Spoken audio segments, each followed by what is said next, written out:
Hello dear student, मैं सुरभि बनिया visionary science के इस नॉलेजफुल वीडियो में आपका स्वागत करती हूँ।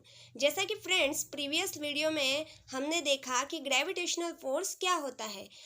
अब इस वीडियो में हम उसके आगे के पार्ट देखेंगे। अगर आपने हमारी प्रीवियस वीडियो नहीं देखी हो तो उसका लिंक मैंने नीचे डिस्क्रिप्शन बॉक्स में दिया है। और आप अगर नए हैं तो इस वीडियो को लाइक, शेयर, कमेंट और सब्सक्राइब ज़रूर कीजिए ताकि हम आपके लिए और भी नई नई नॉलेजफुल वीडियो ला सके। ठीक है। सो आज हम ग्रेविटेशन कंटिन्यू करने वाले हैं। आज हम जो टॉपिक कवर करने वाले हैं वो है Newton's universal law of gravitation, earth gravitational acceleration, related terminology such as mass and weight, free fall and escape velocity. So let's start the topic. So first is the Newton universal law of the gravitation. According to theory of the Newton, every object in the universe attract every other object with a definite force. This force is directly proportional to the product of the mass of the two objects and is inversely proportional to the square of the distance between them. मतलब इस theory के अनुसार universe में हर object हर दूसरे object से definite force से attract होता है और ये फोर्स दोनों ऑब्जेक्ट के मास को डायरेक्टली प्रोपोर्शनल होता है। मतलब जैसे जैसे ऑब्जेक्ट का मास इंक्रीज होगा, जैसे जैसे ऑब्जेक्ट का मास इंक्रीज होगा वैसे वैसे उनका फोर्स बढ़ेगा और यही फोर्स ऑब्जेक्ट के बीच में रहने वाले डिस्टेंस को इन्वर्सली प्रोपोर्शनल रहेगा। मतलब जैसे जैसे दो ऑब्जेक्ट के बीच में डिस्टेंस बढ़ेगा तो उसका फोर्स कम होगा और दो ऑब्जेक्ट के बीच का डिस्टेंस कम होगा तो उसका फोर्स ज़्यादा होगा। So increasing mass is equal to force is increases. Increasing mass is equal to force is increases and decreasing mass is equal to force is decreases. That is, the force is directly proportional to mass. If distance is increases, force is decreases, or distance is decreases, force is increases. Means force is inversely proportional to the distance. अब consider कीजिए यहाँ पर दो object है। एक object का मास हम consider करेंगे m1 और दूसरे ऑब्जेक्ट का मास हम कंसिडर करेंगे m2 और उन दोनों का डिस्टेंस कंसिडर करेंगे d स्क्वायर. d स्क्वायर इसलिए क्योंकि दोनों ऑब्जेक्ट का अपना अपना फोर्स सेंटर तक ट्रैवल होगा और वो बताएगा d square. So complete formula according to condition में जोड़ दिया जाए तो वो होगा F is directly proportional to m1 into m2 upon d square. अब यहाँ दोनों ऑब्जेक्ट का मास भी कांस्टेंट है और डिस्टेंस भी कांस्टेंट है तो ऑब्वियसली फोर्स भी कांस्टेंट होना चाहिए. So F is equal to G m1 into m2 upon d square. So यहाँ पर हमने कांस्टेंट जो लिया G लिया, कैपिटल G. तो यहाँ पर कैपिटल G क्या हुआ? कैपिटल G हुआ ग्रेविटेशनल कांस्टेंट. ग्रेविटेशनल कांस्टेंट की वैल्यू सबसे पहले हेनरी कैवेंडिश नाम के साइंटिस्ट ने इवेल्युएट की थी जो कि 6.673 into 10⁻⁻11 newton kilogram square metre square थी. ठीक है. सो ये रहा ग्रेविटेशन का फॉर्मूला. ये हम अर्थ और मून के बीच में कितना ग्रेविटेशन फोर्स है इसके लिए भी कैलकुलेट कर सकते हैं, अप्लाई कर सकते हैं. हालांकि मून जो है अर्थ के ग्रेविटी की ऑर्बिट के बाहर होता है जिस वजह से वो अर्थ पर फॉल डाउन नहीं होता. अब यहाँ पर आपको ये भी क्वेश्चन होगा कि हम दो ऑब्जेक्ट को पास में रखें तो वो एक दूसरे की तरफ अट्रैक्ट क्यों नहीं होते. इसकी वजह है कि जैसे कि आपने अपने एक एक हाथ में एक एक पेन पकड़ रखा है, तो वो एक दूसरे की तरफ अट्रैक्ट क्यों नहीं होते? क्योंकि उनका फोर्स इस अर्थ ग्रेविटेशनल के फोर्स के सामने ना के बराबर होता है, निग्लिजिबल होता है। इस प्रकार यहाँ पर सरफेस पर रखे हुए दो ऑब्जेक्ट एक दूसरे की तरफ अट्रैक्ट नहीं होते। इस प्रकार न्यूटन्स के यूनिवर्सल ग्रेविटेशनल लॉ के अनुसार अर्थ में होने वाले ग्रेविटेशनल फोर्स की वजह से जितने भी ऑब्जेक्ट है वो अर्थ सरफेस की तरफ अट्रैक्ट होकर फॉल डाउन होते हैं। ये रहा Newton's universal law of gravitation. अब earth gravitational acceleration. According to second law of motion, a force acting on a body results in its acceleration. Thus, the gravitational force due to earth on a body result in a acceleration. मतलब यहाँ पर second law of motion apply किया गया है कि अगर कोई भी बॉडी के ऊपर फोर्स एक्ट होता है तो उसके अंदर की एनर्जी मोशन के लिए तैयार हो जाती है, उसे कहते हैं एक्सेलरेशन। जब भी अर्थ का ग्रेविटेशनल फोर्स किसी बॉडी के या किसी ऑब्जेक्ट के ऊपर एक्ट होता है तो उसे अर्थ ग्रेविटेशनल एक्सेलरेशन कहते हैं या एक्सेलरेशन ड्यू टू ग्रेविटी भी कहा जाता है। अब अर्थ के सरफेस पर एक्सेलरेशन की वैल्यू क्या होगी? हमें स्मॉल जी की वैल्यू आइडेंटिफाई करनी होगी। तो आइए अब हम देखते हैं earth gravitational acceleration means small g की वैल्यू कैसी आइडेंटिफाई करते हैं। पहले हमें फॉर्मूला लेना पड़ेगा वो यूनिवर्सल ग्रेविटेशनल फोर्स का, जो है F is equal to capital G into capital M into small m upon r square.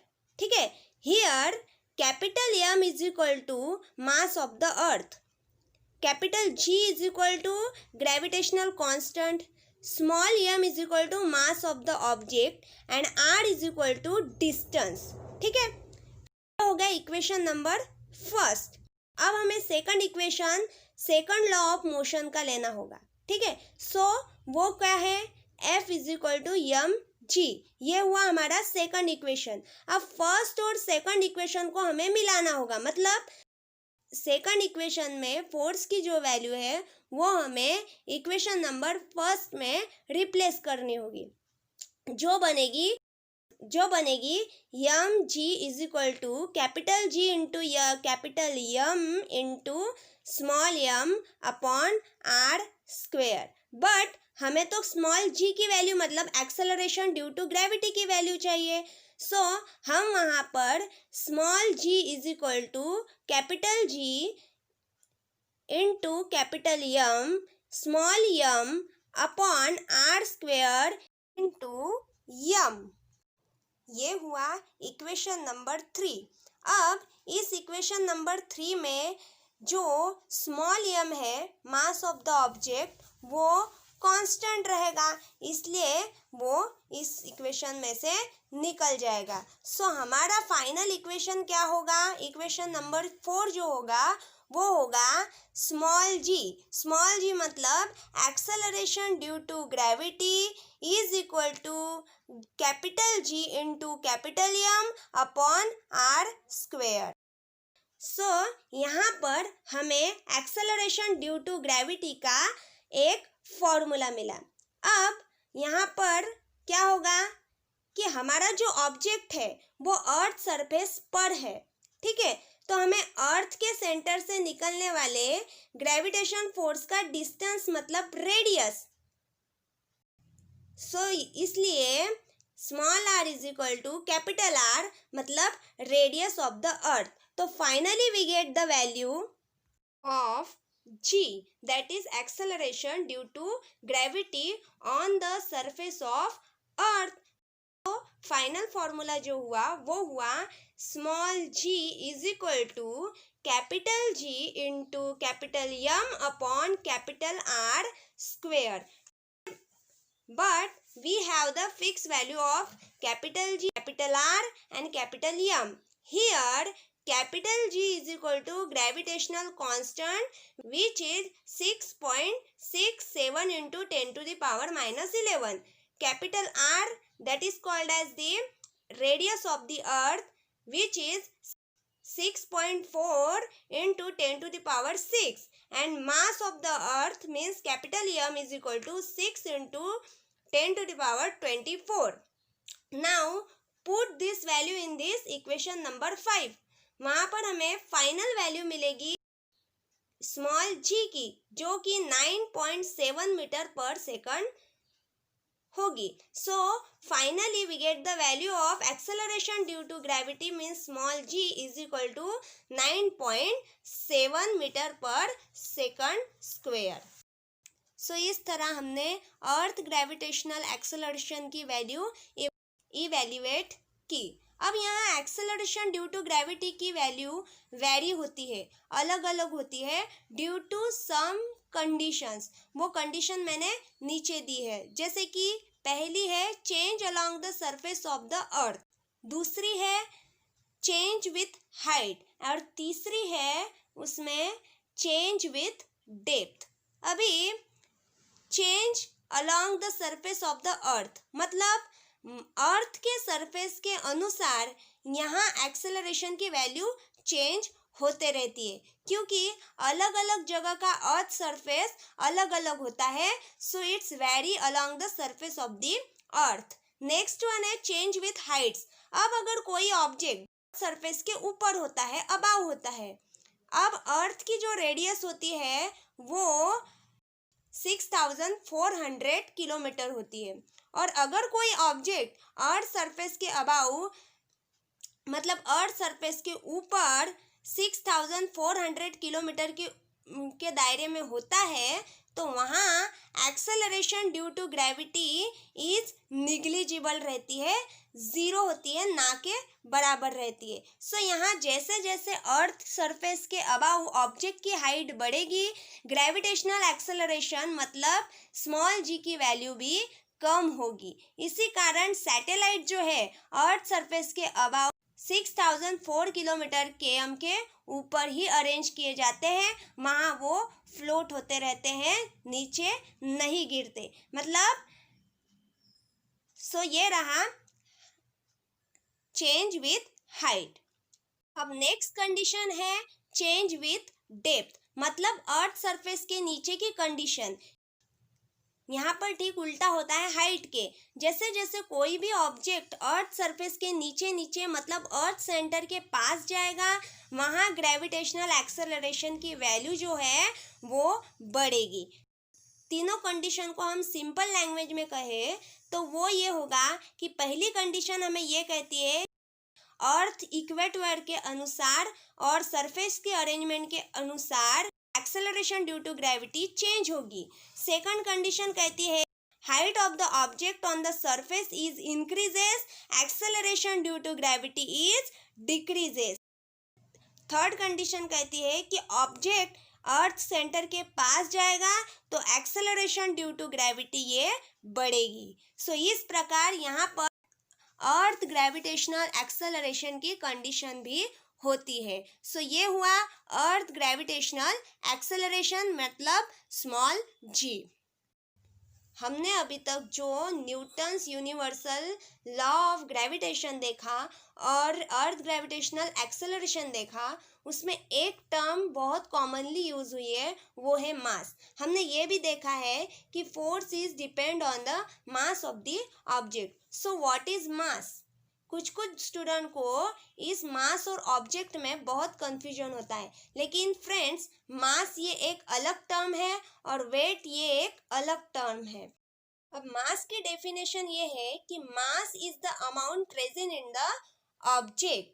मतलब कोई भी ऑब्जेक्ट के इनसाइड जो मैटर होता है जिससे वो बना है, उन सबको कहते हैं मास. और वेट मतलब कोई ऑब्जेक्ट इंक्लूडिंग मैटर के साथ उस पर जो अर्थ का फोर्स एक्ट होगा, उसे अगर हम कैलकुलेट करेंगे तो वो होगा वेट. मतलब कैपिटल W मतलब weight is equal to force is equal to mass of the object into acceleration.